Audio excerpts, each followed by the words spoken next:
যে মদিনায় যাইবে নবীর দিদার পাইবে শাফাআত করবেন শাহে মদিনা আশিক জানো না হাদিসে পাকের বর্ণনা আল্লাহ আল্লাহ আল্লাহ আল্লাহ আল্লাহ আল্লাহ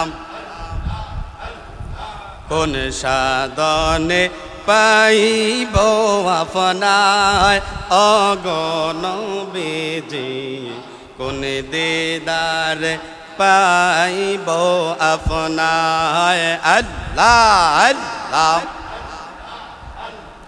নবী মাতিরি গর্বে আসিয়া পিতাহারা হইয়া এতিম রূপে আসিলেন ধরা এই পবিত্র মুখে দুধ খাইলেন যার বুকে এই পবিত্র মুখে দুধ খাইলেন যার বুকে ধন্য হইল বিবি হালিমা ও গো নবীজি কোন সাধনে পাইব আপনায় আল্লাহ আল্লাহ আল্লাহ নবী রাখালি আর বেশে বিবি খাদিজার দেশে উট বকরি চরাইতেন জঙ্গলায় দেখা নবীর মুজেজা ভাগ্যবতী খাদিজা দেখা নবীর মুজেজা ভাগ্যবতী হন খাদিজা জীবন জৈবন সব দিলেন সইপা ওরে সময় যায় কোন সাধনে পাইব আপনায় আল্লাহ আল্লাহ আল্লাহ আল্লাহ লা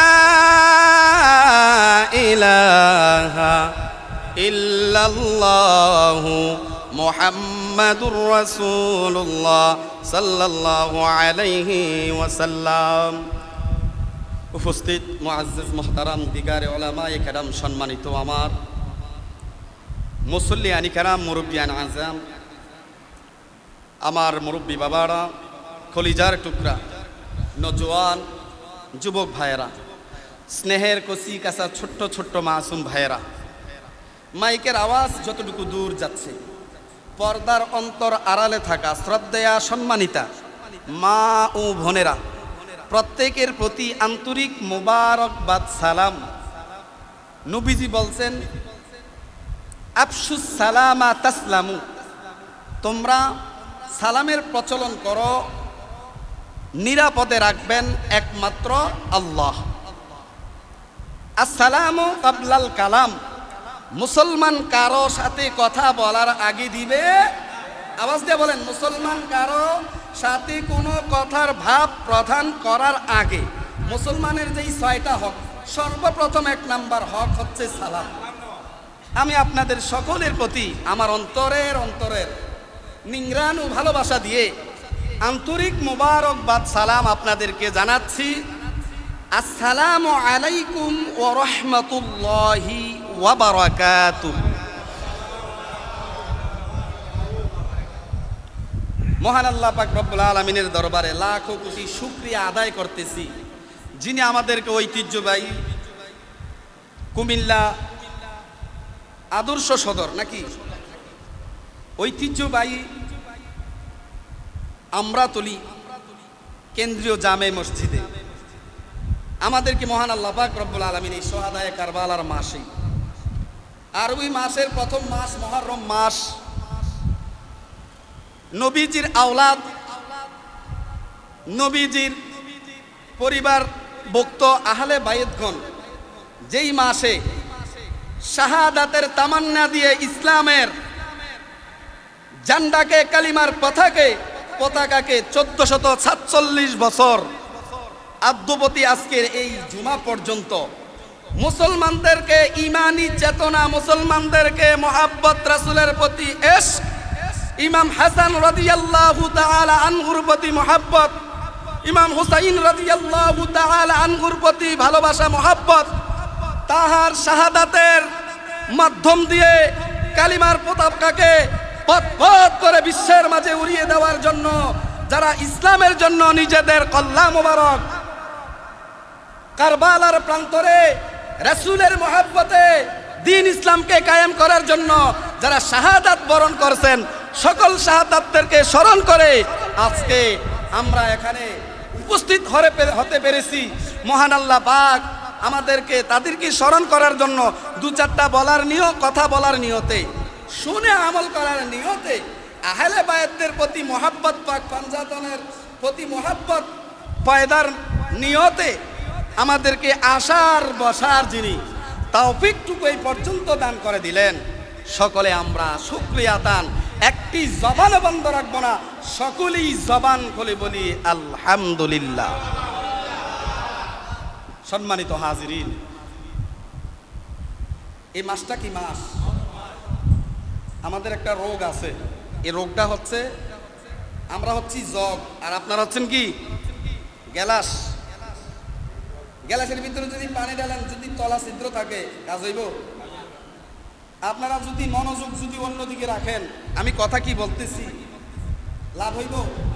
বাড়িতে গেলেন যে সেই মসজিদে আসলেন, গেলেন, মাঝখান দিয়ে সময়টা কাটাইলেন, ফাঁকার বাতাস খাইলেন, আরাম করলেন, সময় গেল ফাও, কিন্তু আল্লাহর ঘর মুহাব্বত করে বসছেন।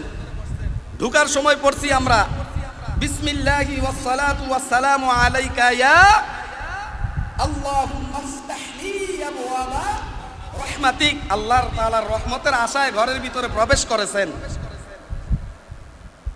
এবং কি বাহির হব আল্লাহুম্মা ইন্নী আসআলুকা মিন ফাদলিক। বরকতপূর্ণ সময়টুকু যতটুকু আছে, একজন আরেকজনের দিকে না তাকিয়ে আমার কাছে কিছু সময়কে আপনাদের কোরবানি করার জন্য সকলের প্রতি উদারত আহ্বান জানাচ্ছি। ভূমিকা করতে গেলে, বিভিন্ন দিকে সাইড টকিং করতে গেলে অনেক সময়ের প্রয়োজন। আমরা যেই নির্দিষ্ট সময় বেঁধে দেওয়া হয়েছে, এই সময়ের ভিতরে রাখার চেষ্টা করব। সকলে বলে ইনশাআল্লাহ। সম্মানিত হাজিরিন, তাফসীর ইবনে কাসির যিনি লেখনা প্রবন্ধক ছিলেন, ইবনে কাসির ওয়াল বিদায়া ওয়ান নিহায়া কিতাবের মধ্যে উল্লেখযোগ্য হাদিস এবং যে হাদিস দ্বারা কোনোভাবে দুর্বলতা প্রকাশ করার কোনো কি নাই, অবকাশ নাই, ওই কিতাবের মধ্যে আসছে ইমাম হুসাইন, ইমাম হাসান রাদিয়াল্লাহু তাআলা আনহু তাদের শাহাদাতের বর্ণনা। আমি অদম গুনাহগার ছোট্ট মানুষ, যদি স্টেপ বাই স্টেপ 1 ঘন্টা 2 ঘন্টা করে দিতে যাই, কয়েক মাস শেষ হবে। ইমাম আলী আসগর, ইমাম কাসেম, ইমাম জাইনুল আবিদিন, ইমাম আলী আকবর, ইমাম হুসাইন রাদিয়াল্লাহু তাআলা আনহুর ওরস থেকে আসা তার এই পুত্রদের বর্ণনা এবং অন্যান্য নবীর আওলাদ পরিবার পরিজন, যেই 72 জন কারবালার প্রান্তরে মুসলিম ইবনে আকিল, বশির ইবনে নুমান, উবাইদুল্লাহ বিন জিহাদ, তাদের আমন্ত্রণে কুফাবাসীদের আমন্ত্রণে একটা নয়, দুইটা নয়, 40,000 পর্যন্ত চিঠি যাদেরকে পাঠানো হয়েছে। ইমাম হুসাইন রাদিয়াল্লাহু তাআলা আনহু তার কাছে যে চিঠিগুলা পাঠিয়েছেন এবং ইসলাম বিজয়ের পর আল্লাহর হাবিব সাল্লাল্লাহু আলাইহি ওয়াসাল্লামের পরে যারা 30 বছর খেলাফতি করেছেন, খেলাফতির সময়টা ছিল কয় বছর? তারপরে আমির নিয়োজিত, কিন্তু 30 বছর কি ছিল? খেলাফত। আল্লাহর হাবিব সাল্লাল্লাহু আলাইহি ওয়াসাল্লামের সাহাবী আবু বকর সিদ্দিক রাদিয়াল্লাহু তাআলা আনহু যখন খেলাফত সময় পেয়েছেন, তার খেলাফতের সময়সীমা আবু বকর সিদ্দিক রাদিয়াল্লাহু তাআলা আনহু 2 বছর 3 মাস 9 দিন তিনি খেলাফতের আসনে তিনি অবস্থান করেছিলেন। তারপরে দুনিয়া থেকে তিনি পর্দা করেছেন, বিদায় হয়েছেন। তারপরে যিনি খেলাফতের আসনে যাকে বসানো হয়েছে, যাকে বলা হয়তো অর্ধ পৃথিবীর বাদশা, লাউ কানা লা নাবিয়্যা বালাবাদ, লাউ কানা লা নাবিয়্যা বাদি ওয়ালা রাসূলা আনা খাতামুন নবিয়্যিন। নবীজি নিজেই বলছেন, ওমর, আমি নবীর পরে আল্লাহ তাআলা আর কোন নবীজি দুনিয়াতে পাঠাবে না। আমি নবীজিকে সবার আগে আল্লাহ তাআলা সৃষ্টি করেছে, পাঠাইছে। আনা খাতামুন নবিয়্যিন, নবীদের দরজা এখানেই সমাপ্তি করে আমি নবীকে পাঠাইছে। ওমর, শুনে রাখো, যদি আমি নবীর পরে আল্লাহ পাক রব্বুল আলামিন কোন নবীকে পাঠানোর ঘোষণা দিত, তাহলে তুমি ওমরকে নবী হিসাবে ঘোষণা দিত। একটা জবানও বন্ধ রাখবেন না, জবান খুলে সকলে বলেন সুবহানাল্লাহ। এ মুসলমান আমার বাবারা রে, ওমর ফারুক রাদিয়াল্লাহু তাআলা আনহু তিনি যেই সময় পেয়েছিলেন 10 বছর 6 মাস 3 দিন পর্যন্ত তিনি দায়িত্ব পালন করেছিলেন। হযরত ওসমান রাদিয়াল্লাহু তাআলা আনহু তিনার সময় ছিল 11 বছর 11 মাস 17 দিন পর্যন্ত তিনি দায়িত্ব পালন করেছিলেন খেলাফতের। তারপরে দায়িত্ব পাইলেন আসাদুল্লাহিল গালিব, শেরে খোদা যাকে বলা হইতো, জান্নাতের যুবকদের সরদার, ইমাম হাসান, ইমাম হুসাইন, খাতুনে জান্নাত ফাতেমা। নবীজি বলছেন, বিদাতুম মিন্নি, ফাতেমা আমি আমার শরীরের একটা অংশ, আমি নবীজির কলিজার টুকরা। আমার ফাতেমার জামাতা আলী রাদিয়াল্লাহু তাআলা আনহু কাবা ঘরের ভিতরে পৃথিবীতে কারো জন্ম হয় নাই, আর পৃথিবীর ধ্বংস হওয়া পর্যন্ত জন্ম নেবে না। ওই আলী রাদিয়াল্লাহু তাআলা আনহু যার জন্ম হয়েছিল কাবা ঘরের ভিতরে, ওই আলী রাদিয়াল্লাহু তাআলা আনহুর সময়সীমা ছিল 4 বছর 8 মাস 23 দিন। কয় দিন? 4 বছর 8 মাস 23 দিন। তারপরে যখন আলী রাদিয়াল্লাহু তাআলা আনহু তাকে 3 দিন আগে পিছন থেকে আঘাত করা হয়েছিল, ওই আঘাতের তীব্রতার 3 দিন পরেই তিনি দুনিয়ার জমিন থেকে বিদায় হয়ে গেলেন। তিনাকে শহীদ করে দেওয়া হয়েছে। ওই দুষ্ট ইয়াজিদের দূষররা ওই কারবালার ময়দানে হানজাল নামক একটা গাছের বসে আলী রাদিয়াল্লাহু তাআলা যেখানে অবস্থান করেছিলেন, আলী রাদিয়াল্লাহু তাআলা আনহুর 2 জন পুত্র, একজন পুত্র নাম হচ্ছেন হাসান রাদিয়াল্লাহু তাআলা আনহু, দ্বিতীয় পুত্রের নাম হচ্ছে হুসাইন রাদিয়াল্লাহু তাআলা আনহু। সকলে পড়েন, মা ফাতেমার নয়ন মনি হযরত আলীর জান, মা ফাতেমার নয়ন মনি হযরত আলীর জান, ইমাম হুসেন শহীদ হইল কারবালার ময়দান, ইমাম হুসেন শহীদ হইল কারবালার ময়দান। দয়াল নবীর জবানে কারবালার বয়ানে আওলাদে রাসূল শহীদ হবে হাদিসের প্রমাণ, ইমাম হুসেন শহীদ হইল কারবালার ময়দান, ইমাম হুসেন শহীদ হইল কারবালার ময়দান। ঈদের দিনে নতুন পোশাক পরলো সকলে, হাসান হুসান কান্দে বলে পোশাক দাও বলে। ঈদের দিনে নতুন পোশাক পরলো সকলে, হাসান হুসান কান্দে নানা পোশাক দাও বলে। দয়ালে নবী ডেকে বলেন ও গো রাব্বানা, জান্নাত হতে কুদরতেরই পোশাক পাঠাও না।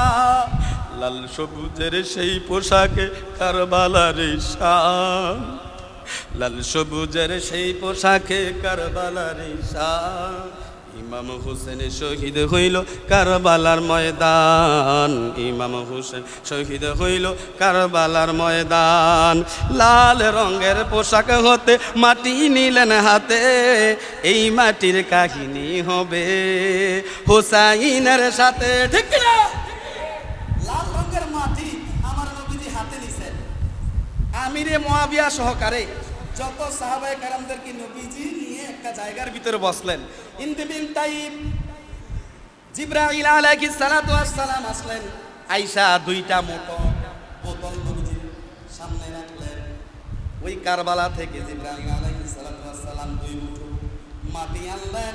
মাটি আইনা রে নবীজির সামনে জিবরাইল নিয়া বলে, নবী গো,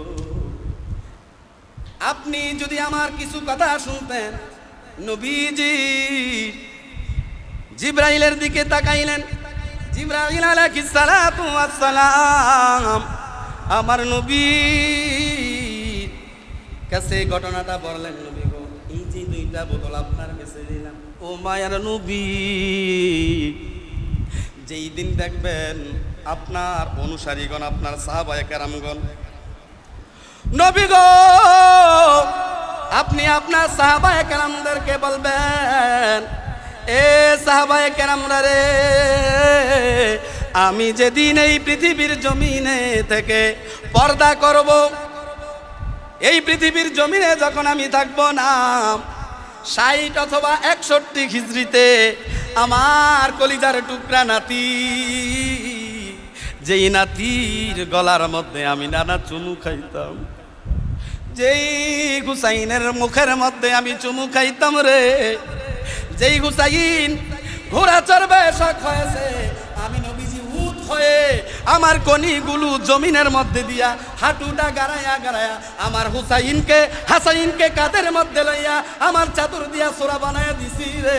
হুসাইন টকবক ঘোরার জন্য যখন আওয়াজ করার জন্য আমাকে বাড়ি মারতো, আমি নবীজি যখন একটু দূর যাই, অন্য সাহাবীরা চোখের পানি সারি দিয়া বলে, ইয়া রাসূলুল্লাহ, ইয়া হাবিবাল্লাহ, নবী আমার, আপনার কষ্ট অনুভব হয়, আপনি আমাদের কাছে দেন, আপনি একটু জিরান করেন, আপনি একটু বিশ্রাম করেন।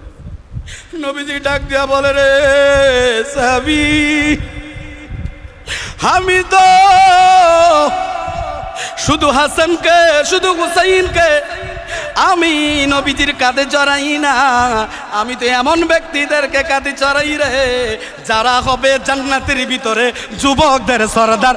আওয়াজ দেয়া বলেন আল্লাহু আকবার। ও বন্ধু, বন্ধুরে আমার, আল্লাহর পয়গম্বরের নাতি ইমাম হাসান রাদিয়াল্লাহু তাআলা আনহু একবার, দুইবার, তিনবার তাকে শাহাদাত করার জন্য, মারার জন্য, হত্যা করার জন্য 3 বার বিষ প্রয়োগ করাইলেন। সর্বশেষ যেদিন তিনি বিষ প্রয়োগিত হইলেন, বিষ পান করলেন, এবার ডাক দেয়া বলে, আমার ভাই হাসানকে, হুসাইনকে ডেকে আনো। হুসাইন রাদিয়াল্লাহু তাআলা আনহু, হাসান রাদিয়াল্লাহু তাআলা আনহুর কাছে আসলেন, এসে বলে, প্রাণের ভাই, কেন আমাকে ডাকছেন? তখন হাসান রাদিয়াল্লাহু তাআলা আনহুর চেহারাটা সবুজ বর্ণ হয়ে গেছে, কালো বর্ণ হয়ে আসতেছে, মনে হয় বিষের প্রতিক্রিয়া, বিষের বিষক্রিয়া কলিজা পর্যন্ত ছিঁড়ে যায়, আর মনে হয় কিছু সময় বাঁচবে, আর মনে হয় কিছু সময় বাঁচবে। আদরের ভাই, মা নাই, বাবা নাই, নানাও নাই, এতিম হাসান ভাইকে ডাক দিয়া বলে, প্রাণের ভাই, আজকে আমি হাসানকে যে বিষ প্রয়োগ করে আমাকে হত্যা করলো, আমাকে শাহাদাতের তামান্নার মধ্যে নিয়ে গেল, শাহাদাতের পেয়ালা পান করলাম রে ভাই। বিষের জহরের বিষে আমি যখন কিছুক্ষণ পরে মারা যাব, আমার মারা যাওয়ার পরে আমার লাশটা তোমরা দাফনার কাফন করে তোমরা কি করবা? কাফনের কাপড় পরা সম্পূর্ণ কাজ সম্পূর্ণ করে আমার নানার কাছে, নানার পাশে আবু বকর সিদ্দিক রাদিয়াল্লাহু তাআলা আনহুর পাশে আমাকে কবরস্থ করার, দাফন করার চেষ্টা করবা। হুসাইন রাদিয়াল্লাহু তাআলা আনহু ভাইয়ের কথা রাখলেন, বললেন ভাই ঠিক আছে।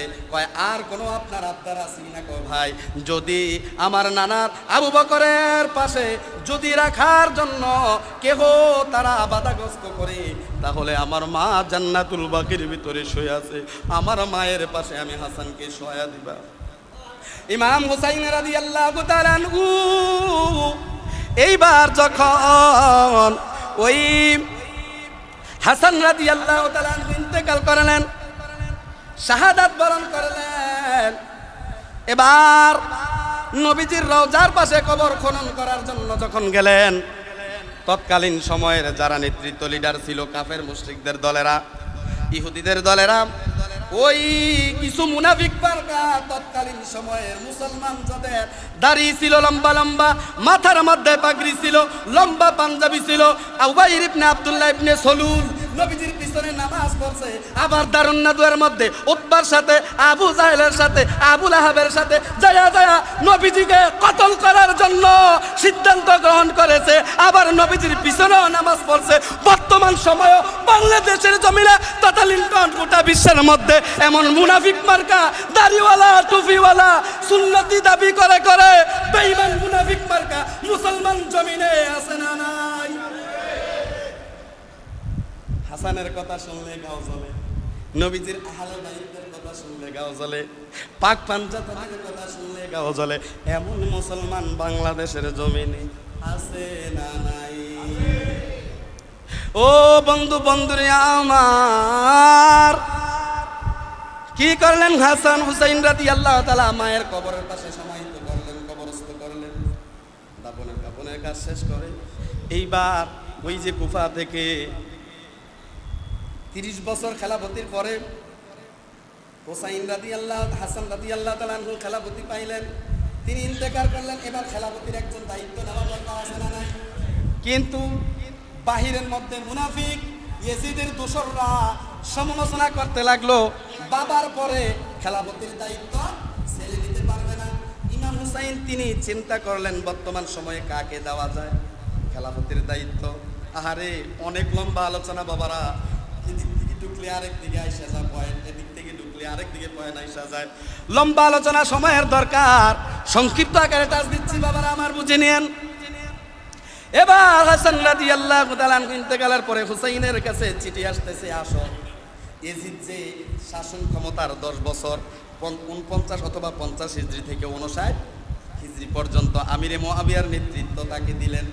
হুসাইন রাদিয়াল্লাহু তাআলা নেতৃত্ব নিলেন না, আমির বানায় দিলেন আমিরে মুআবিয়াকে। ওই যেই দিন বোতলটা দিল, 2টা বোতল, ওই দিন আমিরে মুআবিয়া ছিল নবীজির কাছে বসা। জিব্রাইল যখন ঘোষণাটা দিল, নবী গো যেদিন দেখবেন এই বোতলের মাটিটা কারবালার বালিগুলা লাল হয়ে যায়, সেদিন বুঝতে আর দেরি নাই। হুসাইন রাদিয়াল্লাহু তাআলা আনহু সীমারের ছুরির আঘাতে কল্লা 2 খণ্ডিত হইয়া ওই কারবালার জমিন লালে লাল হইয়া গেছে। নবীজি এই কথা শুনে বলতে, ইয়া নবী ইয়া রাসূলুল্লাহ, নবী গো যদি দেখেন ওই মাটিটা কালো হয়ে গেছে বোতলের, ভাববেন যে আপনার নাতি, আদরের নাতি ইমাম হাসান বিষ প্রয়োগে তাকে হত্যা করা হয়েছে। সেদিন আর বুঝবেন আপনার নাতি আর জমিনে নেই। ওই দিন বলল যে কার ওরস থেকে ইয়াজিদ আসবে, ওই ইয়াজিদ নামক ইসলামের কালো অধ্যায় আসবে। ইসলামের তার ইয়াজিদের দাড়ি ছিল লম্বা, আপনার উবাইদুল্লাহ বিন জিয়াদের দাড়ি ছিল লম্বা লম্বা। তারা নেতৃত্ব দিত, জুমার নামাজ পড়াইতো, খুতবা দিত, সব কিছু করত, কিন্তু ছিল আহলে বায়েতদের দুশমন। ঠিক কি না? এ মুসলমান, ওই হুসাইন রাদিয়াল্লাহু তাআলা আনহু চিঠির পাওয়ার পরে নানার দরবারের কাছে গেলেন, নবীজির রওজার পেশে দাঁড়ায়া বলেন, আখিরি সালাম লন ওহে নানা জান, আপনারি হুসেন যায় কারবালার ময়দান, আখিরান আপনারি হুসাইন যায় কারবালার ময়দান, কারবালার ময়দানে গিয়া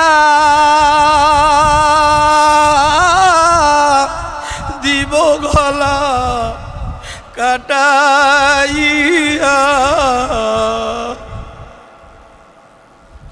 কারবালার ময়দানে গিয়া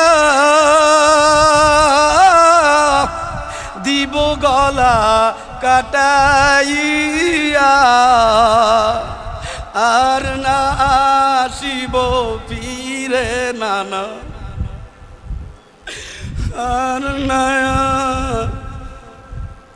শিব ফিরে নানা মদিনা মকাম,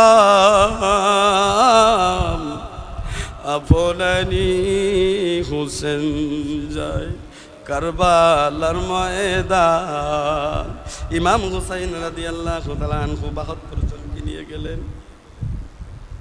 ৭, ৮, ৯ 3 দিন পর্যন্ত পানি নাই, খাবার নাই।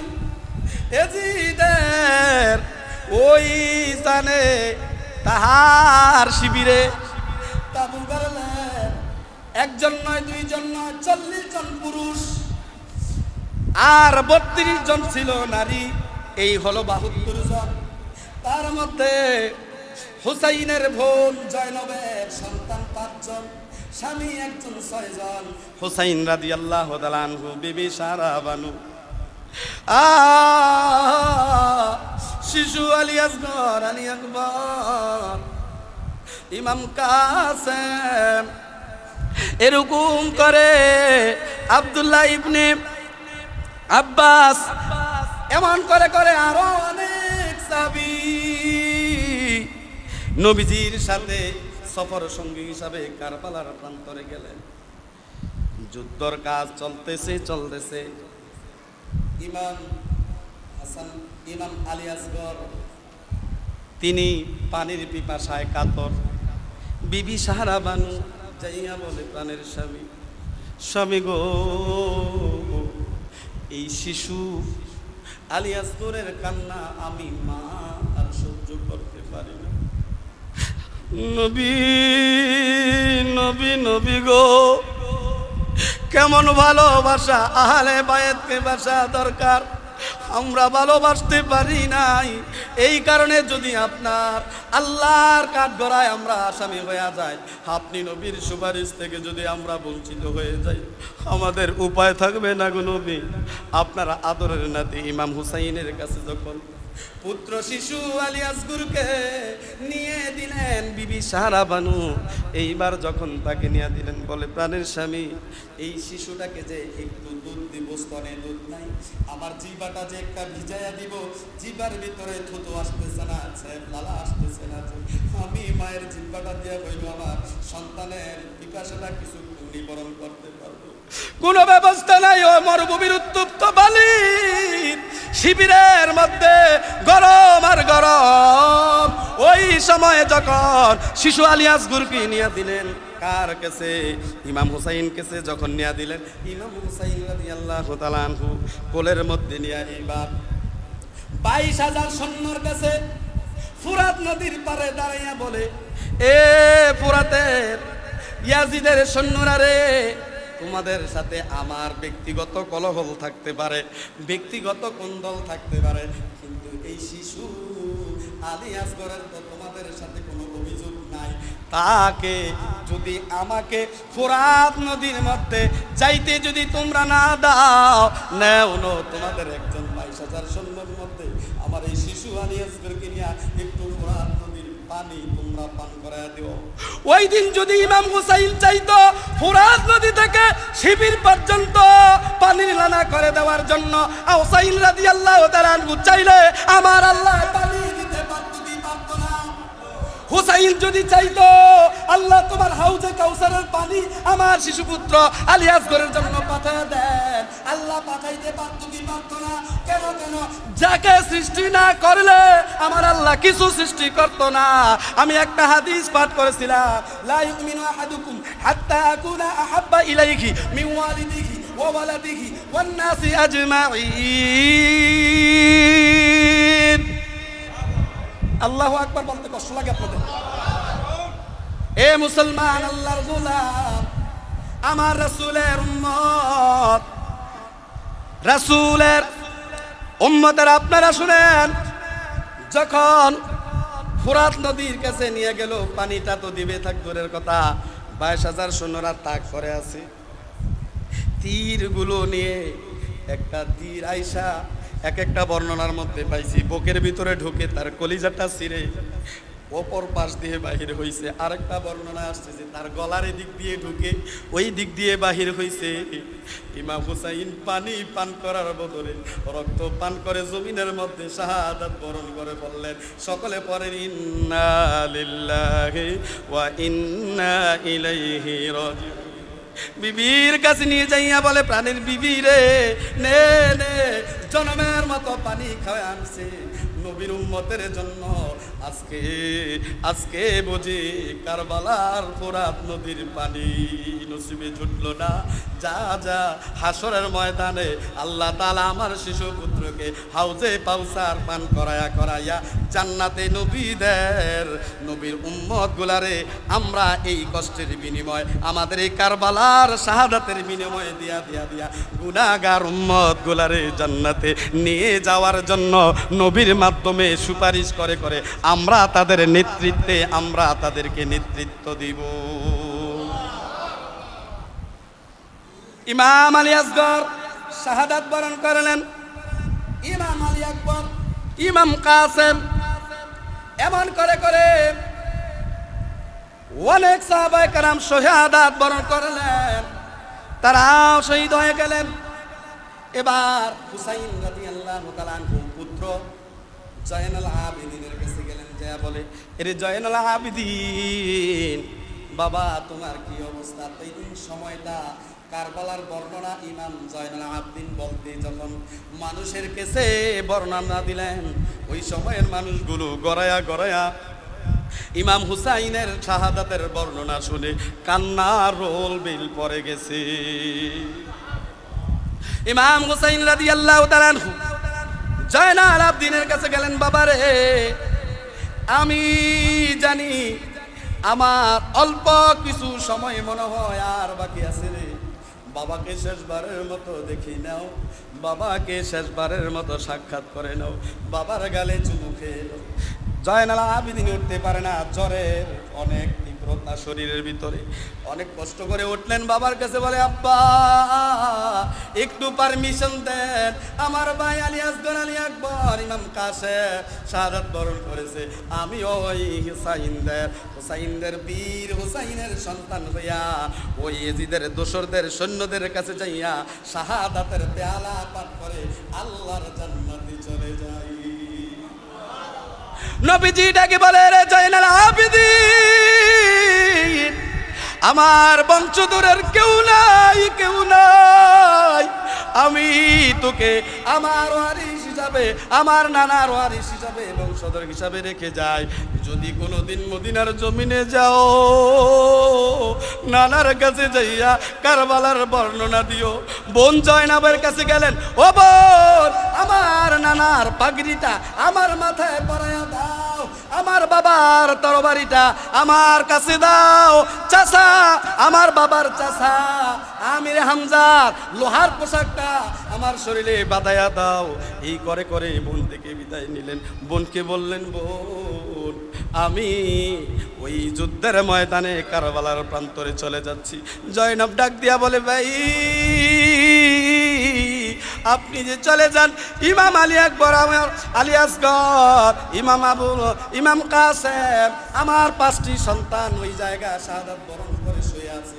আমার স্বামীও শাহাদাত বরণ করে শুয়ে আছে, তাদেরকে কার জিম্মায় রেখে যান? ইমাম হুসাইন রাদিয়াল্লাহু তাআলা আনহু একটা ডাক দেয়া বললেন, ওরে বোন জয়নব রে, জয়নব,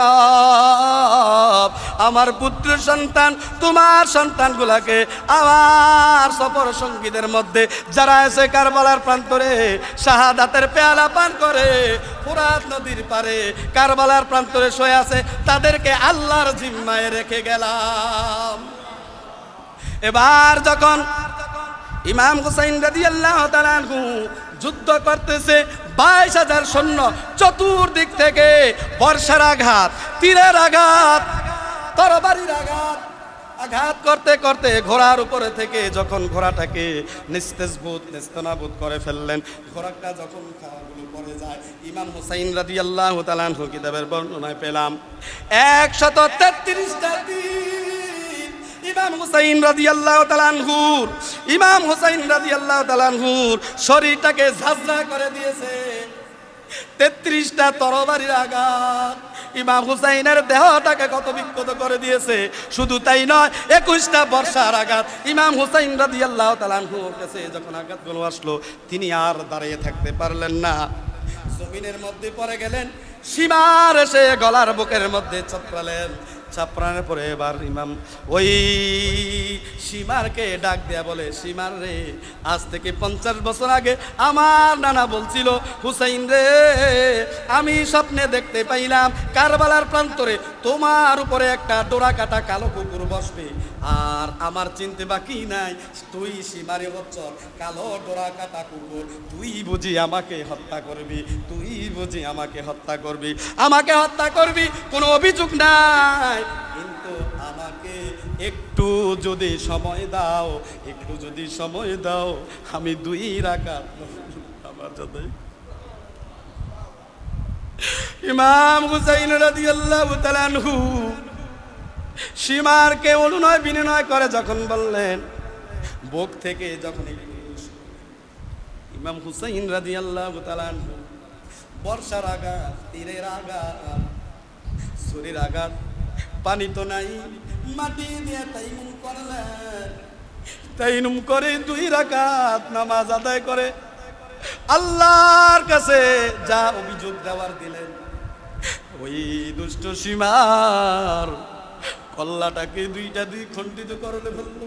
আব্দুল্লাহ ইবনে আব্বাস রাদিয়াল্লাহু তাআলা আনহু মদিনার মসজিদের ভিতরে আসরের নামাজ পড়া অবস্থায় তিনি যখন একটু হেলান দিলেন, তিনি ঘুমের মধ্যে ওই তন্দ্রা ভাব এমত অবস্থায় দেখে আমার নবীজি, আমার মায়ার নবী, যাইয়া বলে, ইবনে আব্বাস রে, ও ইবনে আব্বাস, খবর শুনছুনি রে আব্বাস, আমার হুসাইন তো আর বেঁচে নাই রে, দুষ্ট বেজিদের সৈন্যরা আমার হুসাইনকে শহীদ করে ফেলছে, মদিনার অলিতে গলিতে খবর পৌঁছে দাও, ইমাম হুসাইন দুনিয়ার জমিনে নাই, ইমাম হুসাইন দুনিয়ার জমিনে নাই। নবীজির চেহারাটা ছিল বিবর্ষ, নবীজির চেহারাটা ছিল বিবর্ষ, এমত অবস্থায় চুলগুলো এলোমেলো, শরীরের মধ্যে মনে হয় জুব্বা মোবারকের ভিতরে মনে হয় রক্ত মাখা, এমত অবস্থায় দেখতে পাইলেন আব্দুল্লাহ ইবনে আব্বাস রাদিয়াল্লাহু তাআলা আনহু, তিনি দেখে মদিনার প্রান্তরে প্রান্তরে খবর পৌঁছে দিলেন, ইমাম হুসাইনের নিথর দেহটা পড়ে আসলো। ওই দুষ্ট ইজিদের সৈন্যরা 70টা ঘোড়াকে, যেই ঘোড়াগুলাকে রেসের দেওয়া হয়, যুদ্ধের ময়দানের জন্য তৈরি করা হয়, ঘোড়ার পায়ের নিচে লোহার ঘোড়া দেয় না, লোহার মতো স্টিল ভারী পাত লোহা দিয়া, যাতে দৌড়ে বালুর আঘাতে আঘাতে যাতে তাদের পাগুলা কি না হয়, ক্ষয় না হয়, ওই ঘোড়াগুলা 70টা ঘোড়া, যেই দেহের ভিতরে 133টা তীরের আঘাত, যেই দেহের ভিতরে 33টা তরবারির আঘাত, যেই দেহের ভিতরে 21টা বর্ষার আঘাত, যেই দেহের ভিতরে কল্লা নাই, মাথা নাই, ওই দেহ মুবারকের ভিতরে দুষ্ট ইজিদের সৈন্যরা 70টা ঘোড়াকে সিরিয়াল করলেন। ইমাম হুসাইন রাদিয়াল্লাহু তাআলা আনহু দেহ মুবারকের দেহে দিয়ে হাঁটাইলেন, চাপড়ালেন। ওই কিতাবের বর্ণনা আসছে তার শরীরের বস্তুগুলো কারবালার প্রান্তরে ওই বালিগুলার মধ্যে গলে গলে গলে গলে ওই ঘোড়ার পায়ের আঘাতে ক্ষত বিক্ষত ছিন্ন বিচ্ছিন্ন হয়ে যাচ্ছে। ইমাম হুসাইন রাদিয়াল্লাহু তাআলা আনহু আমাদেরকে কি শিক্ষা দিয়ে গেলেন? তিনি আমাদেরকে এই কারবালার প্রান্তর থেকে একটা জিনিস শিক্ষা দিয়ে গেলেন। 133টা তীরের আঘাত খাওয়ার পরে, 33টা তরবারির আঘাত খাওয়ার পরে, 21টা বর্ষার আঘাত খাওয়ার পরে ওই অবস্থায় যখন বুকের ভিতরে ব্যথা আর ব্যথা, যন্ত্রণা আর যন্ত্রণা, তীব্র আঘাত আর আঘাতের এমতো অবস্থায় যদি ইমাম হুসাইন নানার রেখে যাওয়া আমানত উম্মতের জন্য, যেই নামাজের জন্য নবীজি ও হেলমেট বেংসেন কপালের মধ্যে নবীজিকে দন্তন মুবারক শহীদ করতে হয়েছে, নবীজি তায়েফের ময়দানে মার খেয়েছেন, 70টা যুদ্ধ নবীজি কালীনে সংগঠিত হয়েছে, 27টা যুদ্ধের মধ্যে নবীজি সশরীরে যুদ্ধ মোকাবেলা করেছেন। ওই নবীজির আদরের নাতি মুসলমানদেরকে কালিমার পতাকা জমিনের মধ্যে উদীয়মান রাখার জন্য, লা ইলাহা ইল্লাল্লাহু মুহাম্মাদুর রাসূলুল্লাহ পতাকাটাকে কিয়ামত পর্যন্ত মুসলমানদের বিজয় করার জন্য ইমাম হুসাইন যদি এত আঘাত এত ব্যথা পাওয়ার পরেও যদি নামাজ না ছাড়ে, তুমি মুসলমান আমি মুসলমান আপনারা মুসলমান, বলেন আমরা তলির আমার যুবকেরা, আমরা তলির আমার বাবারা ও বৃদ্ধারা, আর ইমাম হাসানকে যদি আমরা ভালোবাসে থাকি, ইমাম হুসাইনকে যদি ভালোবাসে থাকি, আহলে বাইতদেরকে যদি ভালোবাসে থাকি, কারবালার প্রান্তর যদি আমাদের হৃদয়ের মধ্যে সামান্যতম একটু আঘাত করে থাকে, মায়া লেগে থাকে, আজ থেকে যতদিন বাঁচবো ইমাম হুসাইনের মতো নামাজ আর ছাড়ব না। আওয়াজ দেয়া বলেন ঠিক কিনা? নামাজ আর ছাড়ব না। আমরা মুসলমান। নবীজি বলছেন, মান তারাকা সালাতান মুতাআম্মিদান ফাকাদ কাফারা। যে ব্যক্তি এক ওয়াক্ত নামাজ ইচ্ছাকৃতভাবে কি করে দেয়, ছেড়ে দেয়, ওই ব্যক্তি কথা বলেন কি হয়ে যায়? কাফের হয়ে যায়। বাইনাল আবদি ওয়া বাইনাল কুফরি তারকুস সালাহ। নামাজ এবং কাফেরের মধ্যে তফাৎ নামাজ ছেড়ে দেওয়া। একজন আব্দ মানে বান্দা, বান্দা এবং কাফেরের মধ্যে তফাৎ কি? নামাজ। মুসলিম হয় না জন্ম নিলে মুসলমানের ঘরে, কাফের মুমিন তফাৎটা হয় কিসের উপরে? নামাজের উপরে। মুসলমান যারা নামাজ ছাড়তে পারে না, আমরা যাতে এক ওয়াক্ত নামাজ যাতে আমাদের কশ্চিনকালেও কোনো বড় ধরনের জীবন বাঁচানো বরস এমতো অবস্থায় কোনোভাবে আমরা যাতে আল্লাহ এবং তার রাসূলকে খুশি করার মাধ্যমে এক ওয়াক্ত নামাজ যাতে আমাদের থেকে না ছুটে যায়, আল্লাহ তাআলা যাতে আমাদের সকলকে নামাজি বান্দা হিসেবে কবুল এবং মঞ্জুর করেন। সকলে বলেন আমিন। ওয়া আখিরি দাওয়ানা আনিল হামদুলিল্লাহি রাব্বিল আলামিন। ওয়াসসালাম।